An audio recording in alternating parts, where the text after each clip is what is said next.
Abuja-Makurdi road tolling begins to repay $460 million loan. Energy experts predicts imminent electricity tariff hike amid ongoing negotiations as FCT residents express concerns. Federal Executive Council FEC approves 758 billion naira to clear pension liabilities. And on the foreign scene, Mid-East leaders reject Trump's proposal for U.S. takeover of Strip in Gaza resettlement. Hello, welcome to News Update on Trust TV. I am Lilian Ogazi.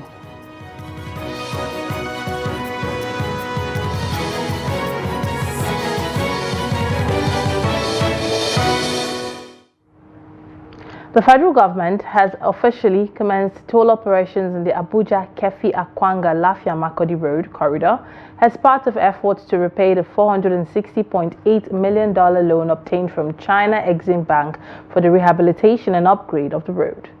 Motorists using the highway will now pay tolls ranging from 500 naira for saloon cars to 1,600 naira for multi-axle vehicles, while police and military vehicles are exempted to enhance their operations.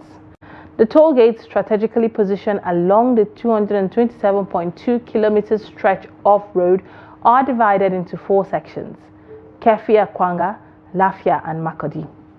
Speaking at the official launch of the toll operations at the Garaku toll station in Nasarawa State, the Minister of Works, David Umahi, reaffirmed the government's commitment to sustainable road maintenance and infrastructure funding. Represented by the Minister of State for Works, Bello Mohammed Goroyo, Umahi explained that toll revenue would also support the upkeep of federal roads across the country. The minister recalled that the previous administration had secured $460.8 million loan, which covered 85% of the road's total $542 million cost. As negotiations on the most visible percentage of tariff increase for electricity continues, an energy expert, Bode Fadikbe, has predicted that there will be a slight upward adjustment in the cost of electricity sooner or later. Speaking with Trust TV's Noel Sampson, Fadikbe struck a balance between the need for an increase in tariff as well as its implication on Nigerians, while FCT residents also reacted to the planned increase amid a rising cost of living. The report. Bode Fadikbe, an energy and power sector expert, said despite the back and forth in the electricity subsector, there will be an adjustment in the electricity tariff. Fadikbe, who denied knowledge of when the upward adjustment may take effect, however, gave reasons why the increase is a necessity. He also referenced a school of thought that believes that energy is too important to allow people bear the cost 100%. However, I'm also conversant with the fact that the special assistant to Mr. President on energy matters also come out to deny the fact that, the claim that there's going to be tariff increase. So whether there is a denial or not, the question remains that is the sector charging the right amount for electricity? The answer to that question is clear. The answer is no. It is a one-way thing. Is it that government is subsidizing or government is not subsidizing? I know that there is a school of thought that says no. Energy is too important for you to allow the people to bear the cost 100%. People say that there are about 3 or 4 things that the populace should not carry alone and the government should not carry alone. 1, education. 2, health. 3, security. 4, energy. He also gave reasons on why government cannot carry the burden of electricity alone and appealed to Nigerians to always make judicious use of electricity. Before the data came to what it is currently of about 200 billion naira per month or something, it was going to almost 2 trillion. So which government is going to, that's the budget of, there is no other state in this country that gets to the trillion naira mark. It's only Lagos, maybe Port Harcourt, Rivers. But I'm very sure of Lagos. Lagos, I think this year is about 3.3 trillion. That's the only state. So 2 trillion will then be the budget for some West African countries. And we are saying government should put in as much as that. What about the other sectors of the economy? So government cannot carry that burden alone. Let's admit that fact. That's one. Number 2 is that we as the people, we must also we must also be conscious of the need to manage the commodity itself. I mean, the way people use electricity. For instance, I live in the band A environment. Electricity that I'm not using, I switch it off immediately. Meanwhile, some FCT residents told Trust TV why Nigerians will not be able to afford any electricity tariff increase at the moment. Nigeria cannot afford that now because due to the economic we find ourselves now, you understand? Everybody, we are looking for money to eat. So I don't think it's advisable for the federal government to increase any tariff now. And the economic is very hard now, it's very bad, and people are to cope with the economic now is very difficult. So I don't see why increasing the tariff of the B. Right now, people are really struggling a lot. Even the present tariff, people are not able to meet with the payment. And that's why you see many issues of NEPA people doing boycotting, some going to the shortcut to make sure they have light. Putting up or removing any subsidy as regards what the federal government insinuated won't play a good role in the life of Nigerians, and in fact, generally, economically, it will be a sabotage to Nigerians. While the back and forth between government, electricity unions, and Nigerians persists, many are hopeful that despite the validity in the proposed tariff hike vis-a-vis the prevailing economic situation, Nigerians who are at the receiving end must be taken into consideration so as not to further stretch an already overstretched populace battling to afford basic needs like food and shelter. No, Samson, Trust TV News, Abuja. The Federal Executive Council has approved the issuance of a federal government bond worth 758 billion naira to settle outstanding pension liabilities owed to retirees under the old defined benefit scheme. This was disclosed by the Minister of Finance and Coordinating Minister of the Economy, Wale Edun, during a media briefing after the FEC meeting presided over by President Bola Tinubu at the Presidential Villa Abuja on Tuesday. The report. Edun explained that the approval authorizes the Debt Management Office to raise the funds needed to clear the backlog of pension arrears that have accumulated over the years, providing long-awaited relief to thousands of affected retirees. He noted that the arrears had built up over time due to periodic wage increases that were not immediately reflected in the pension adjustment. Payment of their pension liabilities as and when due, the government has put in place an approval for Debt Management Office to raise 758 billion naira that will pay down all these liabilities and, of course, be a tremendous relief to the beneficiaries. In addition to addressing pension arrears, FEC also approved €13 million concessional loan from the French Development Agency to support student housing projects across Nigeria. The initiative, in partnership with Family Homes Fund Limited, aims to alleviate the acute shortage of student accommodation in tertiary institutions while promoting sustainable, clean energy housing solutions.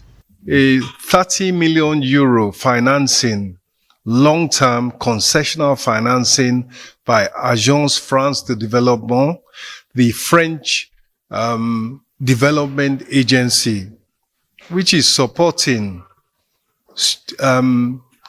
student housing in conjunction with Family Homes Fund Limited as the partner and implementer. It is for student accommodation, mainly student tertiary accommodation at project sites throughout the country to provide sustainable and clean energy-based accommodation for students. Also, FEC granted approval for the implementation of the National Single Window Project, a major digital initiative designed to streamline trade processes, enhance revenue collection, and boost Nigeria's competitiveness in international markets. Meanwhile, leaders from vigilante groups across Kano have been discussing the growing issue of crime in the state and what can be done to nip it in the bud. At a solution-based meeting, security experts stressed the urgent need for enhanced security measures to combat rising crime rates. The discussion also highlighted the role of family guardians in addressing thuggery among youth. Trust TV's Abdulaziz Ibrahim reports. These are the leaders of vigilante groups and neighborhood watch organizations across all 44 local government areas of the state. They have gathered to discuss strategies for combating crime in the metropolis and rural communities, along with other pressing issues. Security expert Detective Awal Bala Dirmin Iya emphasizes the urgency of action from these discussions. He says upgrading existing security outfits is critical to effectively tackle the rising crime rates. So if you look at even the phone snatching, kidnapping, armed robbery, thuggery, and other forms of crime are committed inside the city and also outside the city. You understand? There is need to create a security outfit which will overcome those crimes activities happening in Kano State. Definitely, we need this community security because of they are the dwellers, they are the indigenous, they are the ones that they were born and brought up down there. Thuggery has always been a significant issue within the Kano metropolis. However, in recent times, it has become an even more pressing menace. Many believe the root cause of this growing problem is a lack of proper family guidance. Stakeholders say absence of early intervention among delinquent juveniles leads young people down a dangerous path, eventually drawing them into a life of thuggery. This concern has sparked further discussions among the vigilante commanders. Muna bada gudunmawa wajen isar da sako ga iyaye da sauransu, kowa ya tsaya duba ya gani akwai behavior na. We want to send a clear message to parents. They must pay closer attention to their children and the people they associate with. If parents neglect to guide their children, if they don't care about what their children are doing, that is when we will begin to have these problems. Sa ido akan ƴaƴansu. In dai zaka bar ɗanka baka kula da monitoring ɗinsa me yake faruwa me yake yi, to za a ringa samun kurakurai da ɗan sauransu akai. Meanwhile, a bill to establish a new state security outfit is currently at second reading at the State House of Assembly. On concern whether an upgraded security system might eventually be used as a political tool, experts feel community policing has nothing to do with politics. But if you look at the security, there is no issue of any security in or any political interest in terms of security. You understand? We are going to train them. The type of training we give them, there is no any political interest. Even the recruitment, we are going to select the best one to give security agencies more information about the talks, to help the security agency in curbing crime in the Kano State, to help all other security agencies like police, DSS, and other forms of security agency we have in Kano State. Clearly, there is a shared understanding that without concerted efforts, starting from better family guidance to improve security infrastructure, Kano's struggle with crime will only intensify. Abdulaziz Ibrahim, Trust TV News, Kano. In politics, the All Progressive Congress in Rivers State has called on Governor Siminalayi Fubara to clearly communicate his administration's programs and policies regarding agriculture, education, transportation, and road infrastructure to the people of Rivers State. The state's chairman of the party, Tony Okocha, who made the call at a media briefing in Port Harcourt, expressed concerns over what he described as a decline in governance within the state. He highlighted the alleged poor condition of schools, roads, and the persistent darkness on major streets in Port Harcourt as evidence of the administration's shortcomings. Okocha also accused Governor Fubara of disregarding the rule of law, alleging that the governor celebrates judicial decisions that favors him, while criticizing those that do not. He criticized judges in the Rivers State High Court, particularly regarding their handling of cases involving the APC, PDP, and the 27 lawmakers led by Martin Amewole, and urged the judiciary to uphold their responsibilities and act impartially. Government is dead in Rivers State. And I give instances. I say, if you have a government that does not respect law and only respects law when it suits them, then they are inviting anarchy. When you have a state as Rivers State that is known as Garden City, that has turned to debris city, garbage city, then there is no government. Rivers State is dark. And I said there is no policy in agriculture. That education is dead. I don't even know whether he has commissioner for education. And that the buildings that we have are death traps. You know, as a judge, that a matter is in a court that is higher than you. And you go ahead to make pronouncements on that matter that you know already has been brought before a superior court. What can one else conclude? So judiciary is the problem. This is News Update coming to you from Trust TV. Coming up, beyond the cap and gown, young graduates open up about life after university. Now we'll be looking at that and a lot more right after the break. Do stay. You're welcome back. If you're just joining us, this is News Updates coming to you from Trust TV. Let's take a look at some of our headline stories again. Abuja-Makurdi road tolling begins to repay $460 million loan. Energy experts predict imminent electricity tariff hike amid ongoing negotiations as FCT residents express concerns. Now moving on to other stories. The National Hajj Commission of Nigeria, NACON, has announced an extension of the deadline for the 2025 Hajj registration to February 10, 2025. Now recall that the Commission had made January 31st as a deadline for the Hajj payment.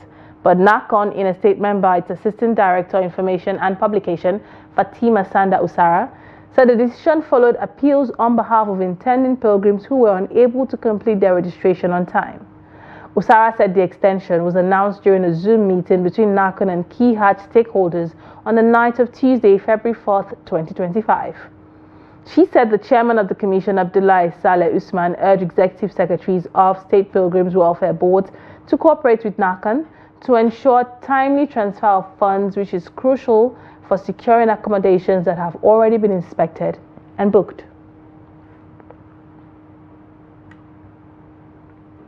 As 2025 progresses, a new set of graduates is entering society from higher institutions across the country.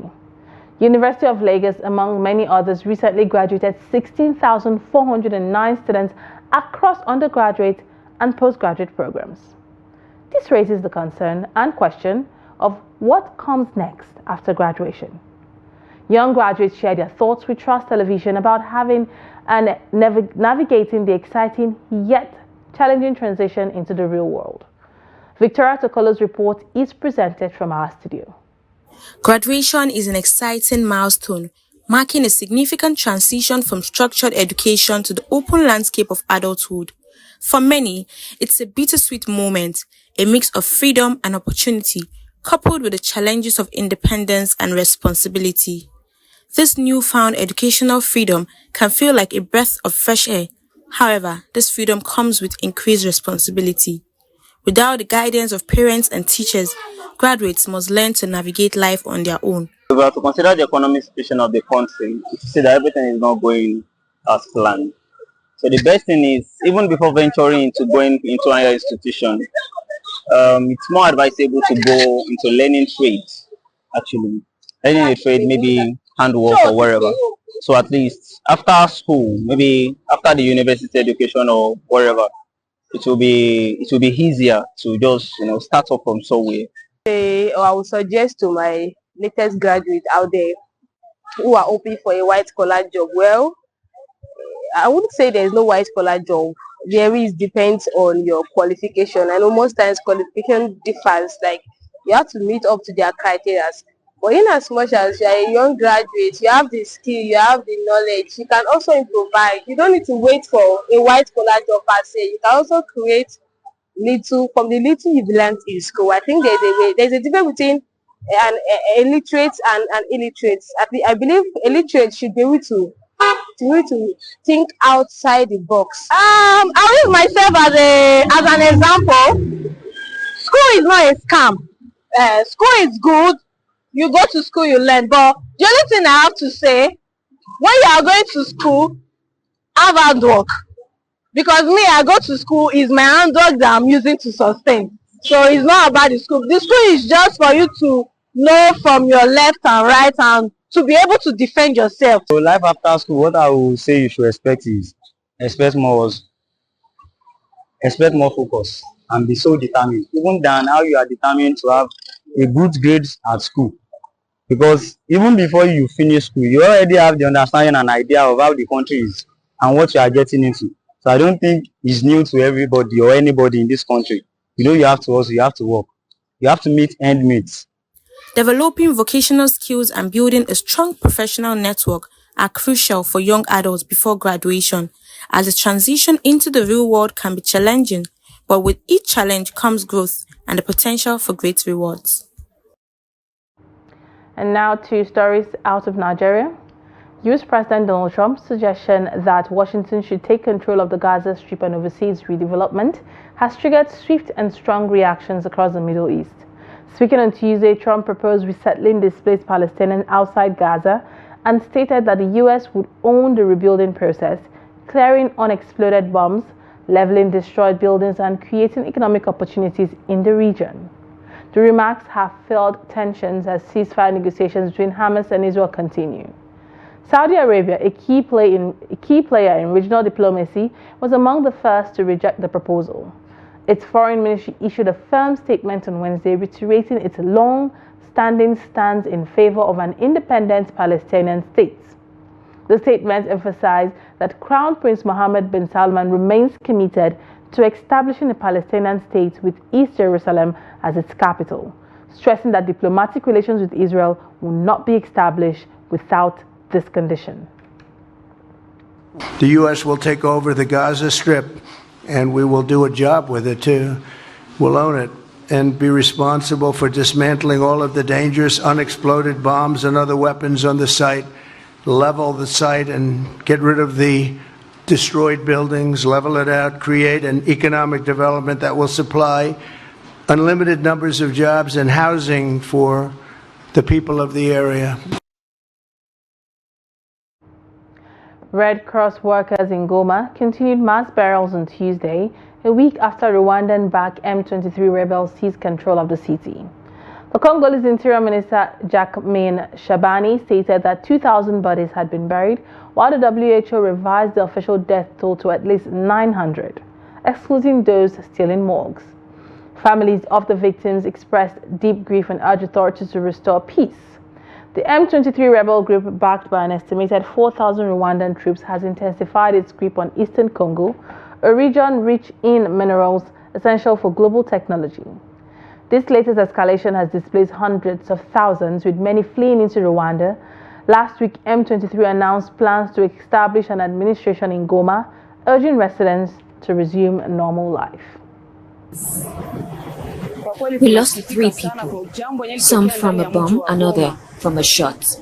Honestly, we're devastated by what's happening in Goma. Our biggest plea is for the leaders to ensure that the war ends before the war has no value. We want peace in Goma. If everyone dies, I don't know who the leader will govern. We want them to ensure that the city has peace. We have been living with fear of war for too long. I'm here at the ITIG cemetery. I just saw the condition in which our Congolese brothers were buried, our children who were shot during the events in Goma. We are heartbroken and we ask for peace to return to our country, the Congo. We ask the Congolese government, especially the president and our elected deputies from Goma, to get involved in the issue that we're facing here in the city of Goma. And in sports, the National Sports Commission (NSC) and the Nigerian Football Federation (NFF) on Tuesday held a strategic meeting to fashion out ways the Super Eagles, despite being in a precarious situation, will qualify for the 2026 FIFA World Cup. To get the team back on track in the World Cup qualifier, Super Eagles must beat the table toppers, Rwanda, at their own backyard in the March Day 5 encounter. And on their part, the NFF in January 2025 appointed a foreign tactician, Eric Chelle, to lead the team in their next 6 World Cup games. Super Eagles are languishing in 5th position with 3 points from 4 games, while table toppers Rwanda have 7 points. South Africa and Benin Republic have the same points, 7, with Rwanda and are second and third respectively, with Lesotho in fourth position having 5 points. The chairman, National Sports Commission, Shehu Diko, on his official Facebook page, stated that all hands are on deck in making sure that the Super Eagles, despite being in a tight corner, pick the group's solidarity tickets. Well, with that, we've come to the end of News Update here on Trust TV. Do not forget you could follow us across all our social media platforms for more news, programs, and documentaries. My name is Lilian Ogazi. Thanks for watching, and bye for now.